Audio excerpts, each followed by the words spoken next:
January 11, 1945. The Cagayan Valley, northern Luzon, the Philippines. A 26-year-old former mortician was flying 500 feet above the jungle canopy in a single-seat F-6D Mustang when he looked up through the canopy glass and saw 13 Japanese aircraft heading straight toward him.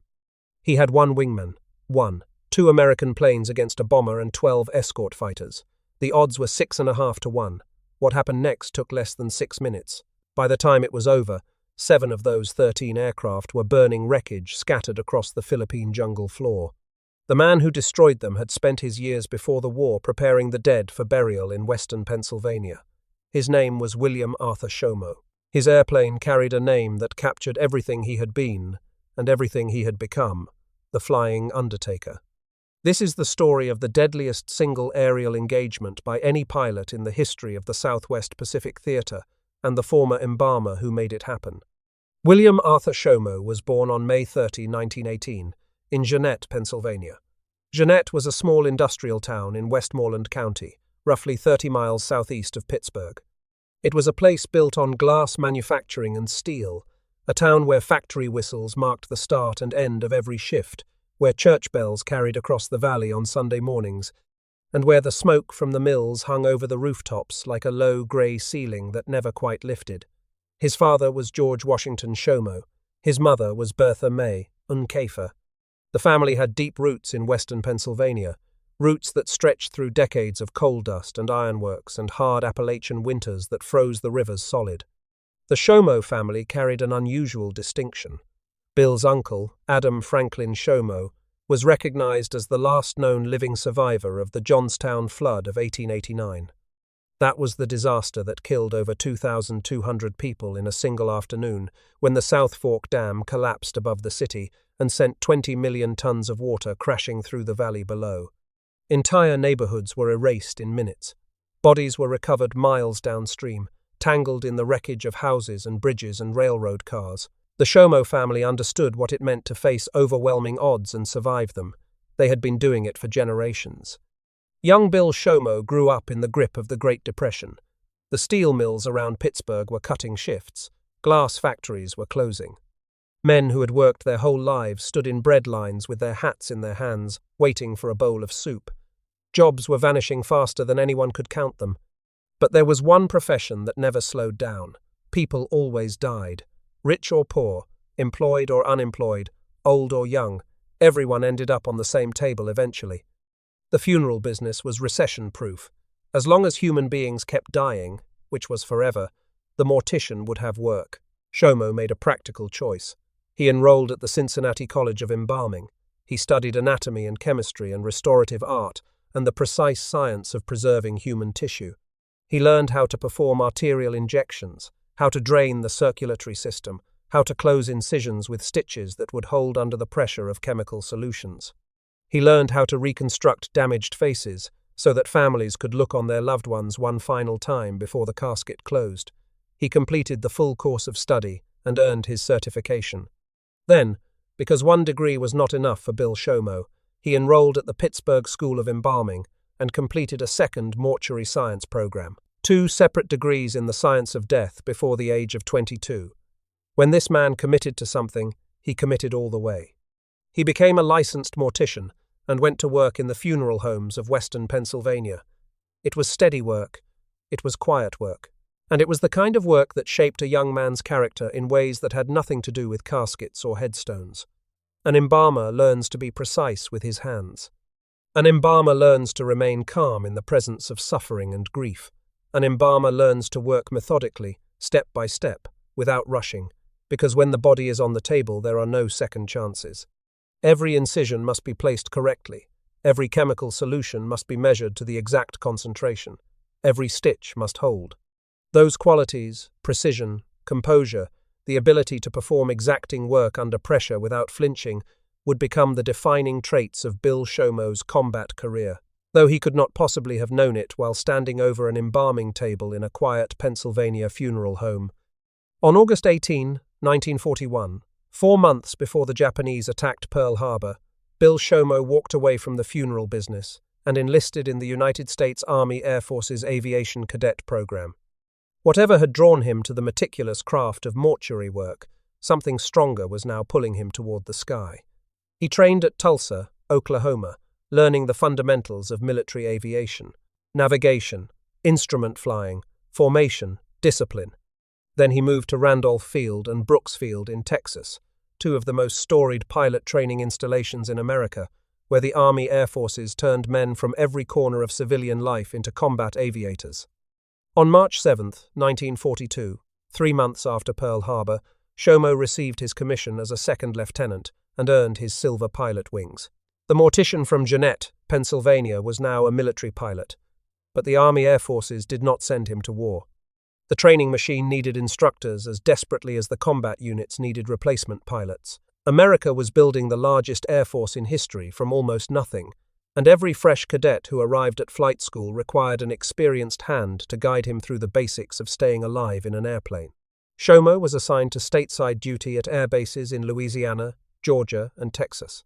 He spent 2 full years teaching other men to fly while the war unfolded without him. Midway, Guadalcanal, Tarawa, the Solomons, New Guinea. He heard about these battles on armed forces radio and read about them in the newspapers. He learned about the carrier duels in the Coral Sea and the night battles off Guadalcanal where entire fleets tore each other apart in the darkness. Other pilots were becoming aces. Richard Bong was building a score over New Guinea that would eventually reach 40 kills, making him the highest-scoring American ace of the entire war. Thomas Maguire was right behind him with 38. Charles MacDonald had 27. Gerald Johnson was officially credited with 22.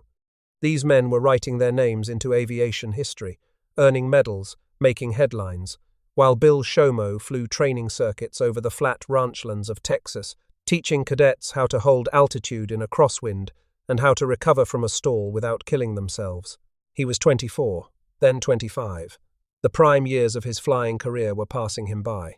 Every month that ticked away brought the war 1 month closer to ending without him. He had volunteered before the country was even at war. He had earned his wings, he had proven his skill, and the military had put him behind a desk and a chalkboard instead of behind the guns of a combat aircraft. The frustration must have been enormous. The military has a particular talent for assigning skilled men to roles they did not choose. It happened to doctors forced into administrative billets. It happened to infantry soldiers ordered into supply depots. And it happened to Bill Shomo, the combat pilot stuck training cadets in Texas while the greatest air war in human history raged on the other side of the world. Then, in June of 1944, after 2.5 years of stateside duty, the transfer orders finally arrived. Shomo was assigned to the 82nd Tactical Reconnaissance Squadron, part of the 71st Reconnaissance Group, attached to the 5th Air Force in the Southwest Pacific, under the command of General George C. Kenney. He packed his gear and shipped out immediately. He was 26 years old, and the war he had been waiting for was about to begin. The 82nd Tactical Reconnaissance Squadron did not fly the missions that made newspaper headlines. They were not the bomber crews pounding Japanese factories and shipyards. They were not the fighter aces tangling with Zeros over the Philippine Sea. The 82nd flew F-6D Mustangs, the photo reconnaissance variant of the legendary P-51D. These aircraft carried the same armament as a standard fighter Mustang, 6 wing-mounted Browning, M250 caliber machine guns. But they also carried K-22 and K-17 aerial cameras mounted in the fuselage behind the cockpit. The cameras were the primary mission. The guns were for survival. The reconnaissance pilot's job was straightforward in theory and deadly in practice. Fly deep behind enemy lines at low altitude. Photograph enemy airfields, troop concentrations, supply dumps, anti-aircraft positions. If targets of opportunity present themselves, strafe them, then get home alive with the photographs. Reconnaissance pilots flew alone or in pairs, without escort, without formation support, at altitudes where every anti-aircraft gun on the ground could reach them easily. If they encountered enemy fighters, they fought alone or they ran. Nobody was coming to help. Many tactical reconnaissance pilots in the Pacific Theater completed entire combat tours of 200 or more missions without ever encountering a Japanese aircraft in the air. By late 1944, the Japanese were running out of planes, running out of pilots, and running out of the fuel to fly what little they had left. Their remaining aircraft were hidden in earthen revetments, dispersed under tree canopies, camouflaged on jungle airstrips that grew over within days. Finding those hidden planes was the whole point of the reconnaissance mission. Shooting one down in the air was so rare, it was practically a statistical anomaly. Shomo flew mission after mission through the second half of 1944, accumulating combat hours over some of the most dangerous territory in the Pacific. He photographed Japanese positions across the Philippine archipelago, flying low over airfields where anti-aircraft crews had learned to lead their targets and where camouflaged gun positions could open fire without warning. He strafed ground targets with the same methodical precision he brought to everything he did.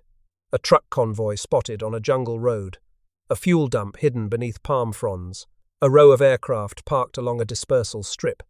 He attacked each one with short, efficient firing passes, conserving ammunition, minimizing exposure time over the target, and pulling off cleanly before the gunners could track him. He named each of his personal aircraft Snooks, a term of endearment, and numbered them in sequence as each predecessor was replaced through the normal attrition of operational flying.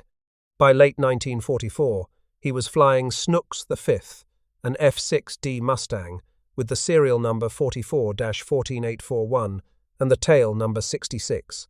On December 24, 1944, Christmas Eve, Captain William Shomo took command of the 82nd Tactical Reconnaissance Squadron. At 26, he was now responsible for every pilot, every aircraft, and every mission the squadron flew. The unit relocated from Leyte to Mindoro, the forward staging island for the coming invasion of Luzon, the most important island in the Philippines and the site of the largest American ground campaign of the Pacific War. To understand what happened to Bill Shomo on January 11, 1945, you need to understand the scale of what was unfolding on Luzon. The Philippines had been under Japanese occupation since the spring of 1942, when the fall of Bataan and the surrender of the fortress island of Corregidor ended organized American and Filipino resistance. General Douglas MacArthur had waded ashore on Leyte the previous October and declared his famous promise fulfilled. "I have returned." But Leyte was not the ultimate prize. Luzon was. Manila was. The capital. The strategic center, the key to the entire archipelago. On January 9, 1945, designated S-Day, General Walter Kruger's 6th Army began landing at Lingayen Gulf on the western coast of Luzon. An invasion armada of more than 800 warships, transports, and support vessels, the largest the United States had assembled in the Pacific, delivered the 6th Army to the beaches. 68,000 soldiers splashed ashore on the first day. The full authorized strength of the 6th Army for Luzon was 193,901 officers and enlisted men. This was the single largest American ground operation of the entire Pacific War.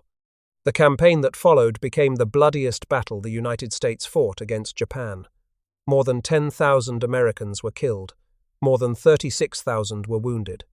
Japanese losses were staggering, with estimates ranging from 192,000 to 230,000 dead, the vast majority from starvation, disease, and exposure in the mountains of northern Luzon rather than from direct combat. 22 Medals of Honor were awarded during the Luzon campaign. Shomo's would be among them. Japanese air power on Luzon had been shattered by months of relentless American attacks. The combined fleet had been destroyed at the Battle of Leyte Gulf 3 months earlier, the largest naval engagement in human history, fought across 4 separate actions over 3 days in October of 1944. The kamikaze program, launched in desperation during the Leyte campaign, had burned through trained pilots at a rate that Japan could never replenish. Experienced aviators who had trained for years were being replaced by students with barely enough flight hours to take off and land.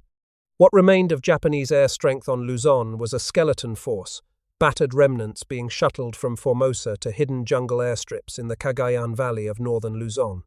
The official United States Army Air Force's history recorded that after January 12, most Japanese air attacks on the Lingayen beachhead came not from Luzon but from Formosa, because so few operational aircraft remained on the island itself. Every surviving Japanese plane was irreplaceable. Every trained pilot was the last of a vanishing breed.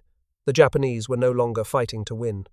They were fighting to inflict maximum casualties on the Americans, to delay the inevitable, to buy time for the home islands to prepare defenses against the invasion that everyone on both sides knew was coming. If you want to know what happened when Bill Shomo found those planes over the Cagayan Valley, please like this video. Every like pushes this story to someone who has never heard of Bill Shomo, and this man deserves to be heard. Please subscribe. On the morning of January 11, 1945, 2 days after the Lingayen Gulf landings, Captain William Shomo and his wingman, Second Lieutenant Paul Mudge Lipscomb, took off from Mindoro in two F-6D Mustangs. Their orders called for an armed photographic and strafing mission against the Japanese airdromes at Apari and Laoag in northern Luzon. These airfields lay along the Cagayan Valley, a long, flat corridor running north to south through the interior of the island, walled in by the Sierra Madre Mountains to the east and the Cordillera Central to the west.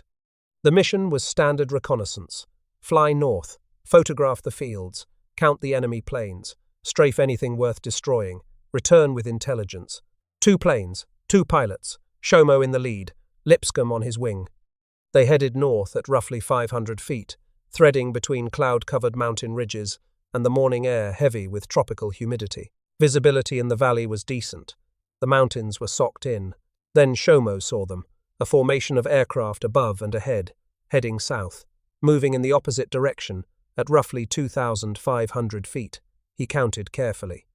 1 large twin-engine bomber in the center, 12 single-engine fighters arranged around it in a tight protective screen, 13 Japanese aircraft in total. He identified the types.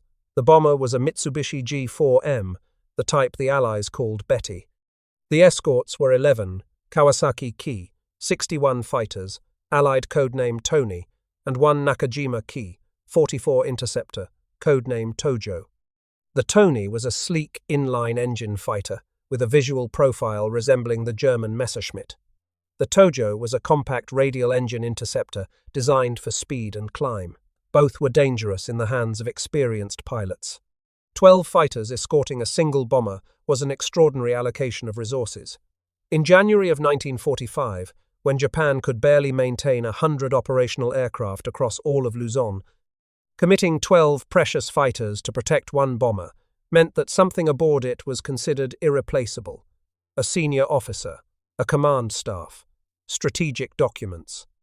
The identity of whoever was inside that Betty bomber has never been confirmed in surviving Japanese records. The parent unit of the 12 escort fighters has never been identified in English-language sources. Whatever and whoever that aircraft carried vanished into the Luzon jungle and has never been recovered. Shomo had flown over 200 missions in the Pacific. On the vast majority of them, he had not seen a single enemy aircraft in the air. The skies over the Philippines were usually empty, scoured clean by months of American air superiority. Now, 13 Japanese aircraft had appeared at once, flying in a tight formation that practically begged to be hit from behind. Every reconnaissance pilot in the theater dreamed of a moment like this. Almost none of them ever lived it. The standard procedure for a pilot who encountered a superior enemy force was to note the sighting, record the heading, altitude, speed, and aircraft types, and continue the assigned photographic mission. The photographs were the priority. The intelligence they provided was needed by the ground commanders planning the next phase of the invasion. Engaging 13 enemy aircraft with 2 reconnaissance planes was not in the operations order. It was not expected by any regulation, standing instruction, or tactical doctrine. But Bill Shomo had spent 2.5 years watching this war from the sidelines. He had not volunteered before Pearl Harbor, earned his wings, endured 24 months of stateside instructor duty, and crossed an ocean to watch 13 Japanese aircraft sail past him untouched. Every frustrated month in Texas, every routine training flight over empty flatland, every reconnaissance mission that had ended with photographs but no combat, it all compressed into a single decision that took less than a second to make. He keyed his radio and gave Lipscomb 1 word: attack. Both Mustangs pulled into climbing Embalmer turns, a half loop followed by a half roll that reversed their direction and gained altitude simultaneously. The maneuver converted their lower position into a classic stern attack, placing them behind and slightly above the Japanese formation. They came in from below the enemy's tail section, approaching through the one angle that fighter pilots fear most: the blind spot directly behind and beneath the aircraft where the pilot cannot see no matter how hard he cranes his neck. The Mustang's Rolls-Royce Merlin engine, license built in America by Packard, pushed the fighter up into the attack with smooth acceleration. At combat power, the F-6D could climb faster than most Japanese fighters could dive. What happened in the next seconds was a collision of new technology and fatal misidentification. The F-6D Mustang was relatively new to the Southwest Pacific Theater. Most American fighters operating in the region up to that point had been radial engine types with blunt noses and wide cowlings, the P-47 Thunderbolt, the P-38 Lightning, the F-4U Corsair. The Mustang's silhouette was different. It had a long, narrow inline engine cowling, squared wingtips, and a teardrop bubble canopy. From certain angles, particularly from the rear quarter, it bore a striking resemblance to the Japanese Ki-61 Tony. Both types used inline liquid-cooled engines. Both had low-mounted wings with similar planforms. The escort pilots looked behind them, saw two inline engine fighters closing steadily from the rear, and made the identification that seemed logical. Friendly Tonys, reinforcements, no threat. They held position. They did not scatter. They did not arm their weapons or begin evasive maneuvers. According to multiple historical accounts, including the detailed combat history of General Kenny's 5th Air Force written by Steve Birdsall, one Japanese pilot actually slid open his canopy and waved at the approaching Mustangs. He believed they were fellow Japanese aviators falling into escort position behind the formation. It was the most catastrophic case of mistaken identity in the aerial war over the Philippines. That friendly wave was the last voluntary action of his life. Shomo closed to less than 40 yards before he pressed the trigger. 40 yards is 120 feet. To put that in perspective, it is roughly the distance from home plate to first base on a baseball diamond. At fighter combat speeds, that gap closes in a fraction of a heartbeat. At 40 yards, a pilot is close enough to see the panel lines on the enemy fuselage, the oil stains on the cowling, and the outline of the opposing pilot's helmet in the cockpit. Shomo never wasted ammunition on long-range deflection shots, the angled firing passes where a pilot leads the target and hopes the bullets and the aircraft arrive at the same point at the same time. That kind of shooting looks dramatic in films, but it wastes rounds and produces marginal hits. Shomo's method was the opposite. He flew in close, aimed for the engine block, the fuel tanks behind the cockpit, and the cockpit itself, and pressed the trigger at a range where missing was nearly impossible. 6 Browning 50 caliber machine guns converging at 40 yards do not damage an aircraft. They annihilate it. His first burst hit the trailing fighter of the rear element. The Tony exploded in mid-air. Burning wreckage tumbled through the sky. Without pausing, Shomo shifted to the second element and fired again. A second Tony caught fire and spiraled toward the jungle below, 2 kills in the opening seconds of the fight. The Japanese formation realized the truth too late. These were not friendly aircraft. These were Americans. Pilots scrambled to react. Some tried to turn into the attack. Some dove for the deck. But the tight escort pattern that was supposed to protect the bomber had become a cage. The fighters were too close together to maneuver without colliding. They blocked each other's escape routes. They fouled each other's turns. Shomo crossed to the opposite side of the disintegrating formation and fired into a third Tony. It came apart in the air. 3 kills. He dove beneath the Betty bomber and raked its belly with 50 caliber rounds, walking the burst across the fuselage and wing roots. Both engines caught fire. The big twin-engine aircraft shuddered violently, rolled onto its back, and plunged into the jungle, trailing a pillar of black smoke. 4 kills. Whatever the bomber had been carrying was gone. Shomo pulled up from beneath the dying bomber and found himself face to face with a Japanese fighter screaming toward him on a head-on pass. Both aircraft were closing at a combined speed exceeding 600 miles per hour. In a head-on engagement, the pilot who fires first and fires straight survives. The one who hesitates does not. Shomo fired. The fighter disintegrated in a cloud of burning metal. 5 kills. Captain William Shomo was now an ace, the designation given to any pilot who achieves 5 confirmed aerial victories. He had gone from 1 career kill to 6 in a span of minutes, and he was not finished. He rolled onto the lead element and fired into the element leader. The Tony burst into flames and went down. 6 kills. Shomo pushed into a steep dive, chasing a 7th fighter that was trying to escape at treetop level. He closed the distance, pressed the trigger, and watched his tracers walk across the fuselage of the fleeing aircraft. It erupted into fire and crashed into the jungle at 300 feet. 7 kills. 7 Japanese aircraft destroyed, 1 pilot, 1 Mustang, less than 6 minutes from first trigger squeeze to last impact.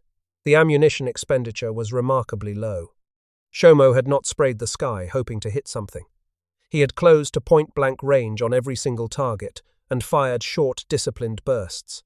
At 40 yards, with 6 converging machine guns, a 1-second squeeze was enough to guarantee destruction. The same hands that had once performed delicate arterial injections on the embalming table now operated a gun trigger with the same economy of motion and the same refusal to waste effort on imprecision. While Shomo was tearing through the formation from one side, Second Lieutenant Paul Lipscomb was attacking from the other. Lipscomb shot down 3 Japanese fighters during the same engagement. 3 confirmed kills for a pilot who had never scored an aerial victory before that morning. In the span of a few chaotic minutes, the wingman had achieved what most fighter pilots never accomplish in an entire career. Between the 2 Americans, 10 of the 13 Japanese aircraft were destroyed. The 3 survivors escaped into a cloud bank above the mountain ridges and were never seen again. The sky over the Cagayan Valley fell silent. Where 13 aircraft had been flying in disciplined formation minutes earlier, there was now nothing but columns of black smoke rising from 10 separate points in the jungle canopy below. The fight was over. It had lasted less time than it takes to brew a pot of coffee. Shomo and Lipscomb turned south and flew back to Mindoro. Both aircraft were completely undamaged. Neither pilot had taken a wound. Not a single round of Japanese ammunition had struck either Mustang during the entire engagement. They had attacked a formation of 13 enemy aircraft at odds of 6.5 to 1, destroyed 10, and returned to base without a mark on their planes or their bodies. The after-action report travelled up the chain of command until it reached the desk of General George C. Kenney, commander of Far East Air Forces and one of the most decorated air commanders in the Allied war effort. Kenney had spent 3 years reading combat reports from every corner of the Pacific Theater. He had seen heroism and he had seen exaggeration. But the documentation on this engagement, the gun camera footage, the wingman's corroborating report, the wreckage confirmations from subsequent reconnaissance flights, left no room for doubt. This had happened exactly as reported. 7 confirmed aerial victories in a single sortie by a single pilot. Kenney understood immediately what had just happened. In the entire history of the United States Army Air Forces, no pilot in the Southwest Pacific had ever destroyed 7 enemy aircraft in a single mission. The record for any American pilot in any theater was held by Navy Commander David McCampbell, who had shot down 9 Japanese planes during the Battle of Leyte Gulf on October 24, 1944, flying a Grumman F-6F Hellcat from the aircraft carrier USS Essex. McCampbell had received the Medal of Honor for that achievement. Now, a reconnaissance squadron commander from Pennsylvania, a former mortician who had spent 2.5 years stuck on stateside duty, had come within 2 kills of matching the all-time American record. And he had done it outnumbered 13-2, with no carrier air group behind him, no fighter escort, and no support beyond 1 wingman in a single Mustang. Kenney acted without delay. He promoted Shomo from captain to major on the strength of the action alone. Then he personally wrote and submitted a recommendation for the Medal of Honor, the highest military decoration the United States can bestow. The recommendation passed through every echelon of the chain of command. Each reviewing authority examined the mission reports, the gun camera footage from Shomo's aircraft, and the wreckage confirmations gathered by ground reconnaissance teams in the days that followed. Every level of review approved the recommendation without hesitation or amendment. There was no controversy, no bureaucratic complication, no dissenting voice anywhere in the chain. The evidence was comprehensive, and the achievement was beyond dispute. On April 3, 1945, less than 3 months after the engagement, Major General Ennis C. Whitehead, commanding the 5th Air Force Advanced Echelon on Luzon, pinned the Medal of Honor on Major William Arthur Shomo in a ceremony on the island where the action had taken place. War Department General Orders No. 25, dated April 7, 1945, made the award official and placed it permanently in the military record. The citation described the engagement in meticulous detail. It specified the date and location. It named the 13-2 odds. It catalogued each of the 7 kills in sequence. And it concluded with a phrase that the War Department reserved for achievements of the highest possible order. Major Shomo's extraordinary gallantry and intrepidity in attacking such a far superior force and destroying 7 enemy aircraft in one action is unparalleled in the Southwest Pacific area. That single word carried the full weight of institutional judgment behind it. Unparalleled. Not impressive. Not exceptional. Not outstanding. Unparalleled. It meant that in the entire Southwest Pacific Theater, across every air engagement from 1941 to 1945, involving thousands of American pilots and tens of thousands of combat missions, nothing comparable to what Shomo did on January 11 had ever occurred. The War Department understood exactly what it was saying when it chose that word, and the historical record has proven it correct. No pilot in that theater ever matched or exceeded Shomo's single mission tally. Lieutenant Paul Lipscomb received the Distinguished Service Cross for his 3 kills in the same engagement. It is the second highest American military decoration for valor, one step below the Medal of Honor. Those 3 victories on January 11 constituted Lipscomb's entire wartime aerial score. He never shot down another enemy aircraft. He never needed to. 3 kills in a single engagement was more than most fighter pilots achieved in years of operational flying. 2 days before the Medal of Honor action, on January 9, Shomo had scored his first aerial kill when he shot down a Japanese Aichi D-3, a dive bomber, Allied codename Val, over the airfield at Tugagarao. That single kill, combined with the 7 on January 11, gave him 8 confirmed aerial victories for the war. He also destroyed 19 Japanese aircraft on the ground during strafing runs across his 203 combat missions, 8 in the air, 19 on the ground. 27 Japanese aircraft eliminated by a former Embalmer from a small town in western Pennsylvania. The Mustang, in which Shomo won the Medal of Honor, did not survive the war. On March 5, 1945, less than 2 months after the engagement, Snooks V was lost over Tugagarao airfield with another pilot at the controls, Second Lieutenant Robert S. Huffman. Shomo's replacement aircraft, another F-6D Mustang with serial number 44-72505, received a different name. He painted it on the cowling in large letters where everyone on the flight line could read it. No more Snooks. This airplane carried the identity of the man who flew it. He called it the Flying Undertaker. The licensed mortician from Jeannette, Pennsylvania, had found a brand that captured everything he was. The war ended in August of 1945 when Japan accepted the terms of unconditional surrender aboard the battleship USS Missouri in Tokyo Bay. Bill Shomo had survived. He had flown 203 combat missions. He had scored 8 confirmed aerial victories and destroyed 19 more aircraft on the ground. He had earned the Medal of Honor, the Distinguished Flying Cross, the Air Medal, and the respect of every man who served with him. Now he came home to Pennsylvania. But the embalming table held nothing for him anymore. The skills were still there. The license was still valid. But a man who has flown a Mustang at 400 miles per hour, a man who has destroyed 7 enemy planes in a single morning, does not go back to injecting formaldehyde in a quiet funeral parlor. The war had changed him. It changes everyone who fights in one, but it had changed Bill Shomo in a specific and irreversible way. He had found the thing he was meant to do, and it was not in a mortuary. He stayed in uniform. The newly established United States Air Force, separated from the Army in 1947, needed experienced combat leaders to build the service from the ground up. Shomo was exactly the kind of officer they wanted. Between 1946 and 1948, the Air Force gave him a critical assignment. He personally interviewed more than 1,000 pilots to organize and staff the 146th Fighter Squadron, the 1st Pennsylvania Air National Guard unit, based at Greater Pittsburgh Airport. He selected every man himself, applying the same thoroughness to building a squadron that he had once applied to every other task he undertook. In 1948, Shomo returned to active duty in the regular Air Force. He was promoted to Lieutenant Colonel on February 20, 1951. Over the following 17 years, he held a succession of command and operations assignments across the country and around the world. He commanded the 175th Fighter Interceptor Squadron at Rapid City Air Force Base in South Dakota. He served at the 31st Air Division headquarters in St. Paul, Minnesota. He led the 14th Fighter Interceptor Squadron at Sioux City, Iowa.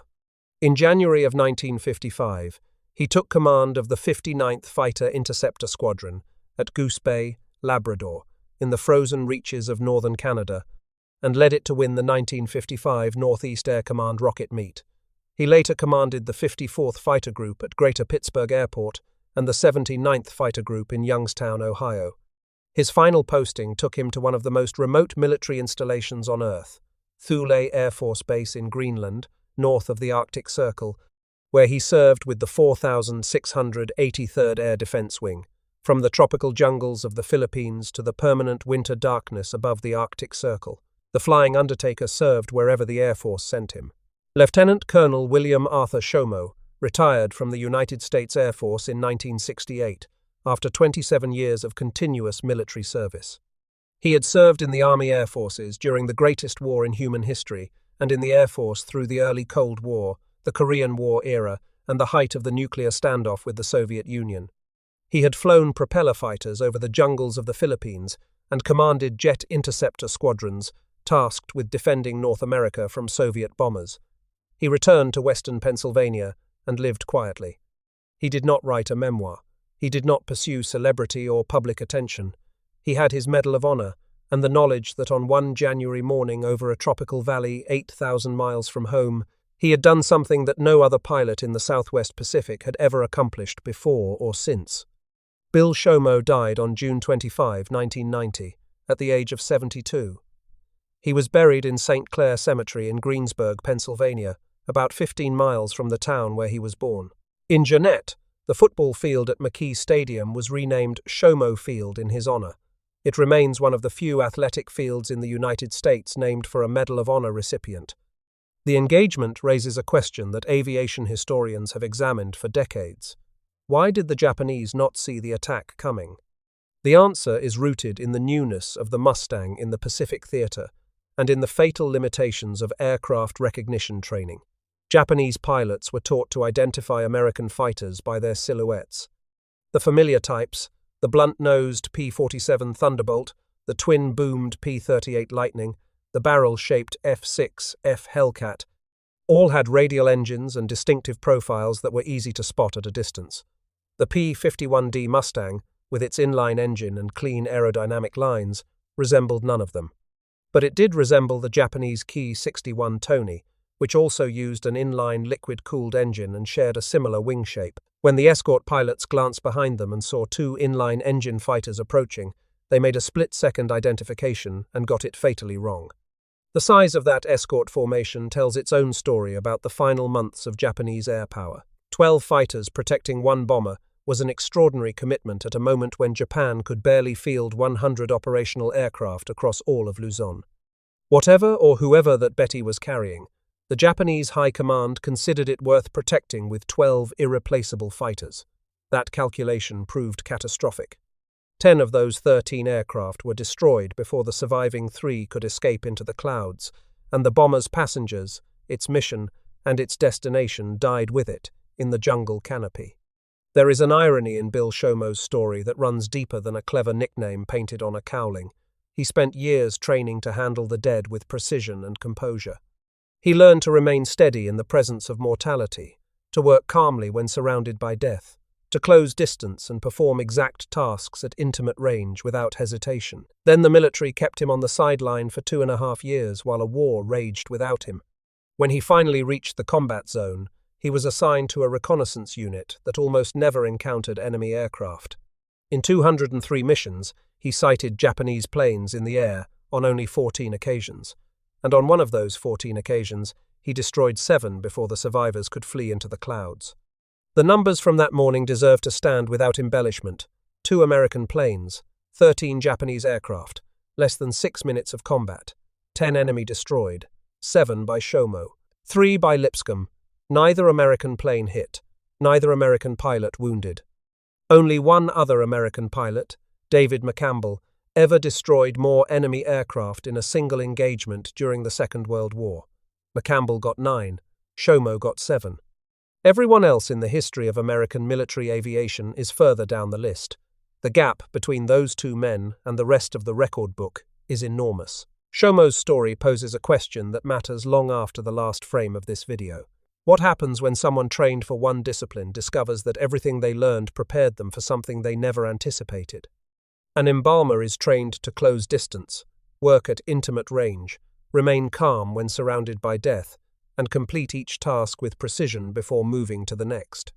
When Bill Shomo closed to 40 yards and pressed the trigger over the Cagayan Valley, he was applying the same temperament and the same discipline he had learned standing over the embalming table.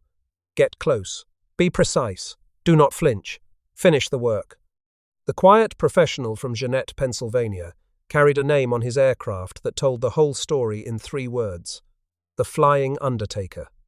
The man who prepared bodies for burial became the man who sent 7 aircraft burning into the jungle in a span of minutes shorter than a radio commercial break. The mortician became the most lethal single-mission fighter pilot in the history of the Southwest Pacific. That transformation was not random. It was the product of discipline, patience, and a set of skills that turned out to be perfectly suited for a purpose their owner never expected. That is the story. Now you know it. Most people do not. Most people have never heard the name William Shomo. They know Bong, they know Maguire, they know Yeager. But they do not know the former embalmer who destroyed 7 enemy aircraft in 6 minutes over the Philippines. That is where you come in. Hit that like button right now. Not for us, for him. Every like sends this video to someone new, someone who deserves to know what this man did over the skies of Luzon. Hit subscribe and turn on notifications. We dig through military archives, through official records, through Medal of Honor citations to find men like Shomo. Men whose stories have been sitting in government filing cabinets for decades while the world moved on and forgot. We pull those stories out of the dust and bring them to you every single week. Drop a comment below. Tell us where you are watching from: United States, United Kingdom, Canada, Australia, Germany, the Philippines, wherever you are. Every one of you is part of this mission. Every comment, every share, every like keeps these stories from fading into silence. Tell us if someone in your family served. Tell us their name. Tell us their branch. This comment section is not just a comment section. It is a roll call, and every name on it matters. Thank you for watching. Thank you for staying until the end. And thank you for making sure that Major William Arthur Shomo, the Flying Undertaker from Jeannette, Pennsylvania, finally gets the recognition he earned in 6 extraordinary minutes over the Cagayan Valley 81 years ago.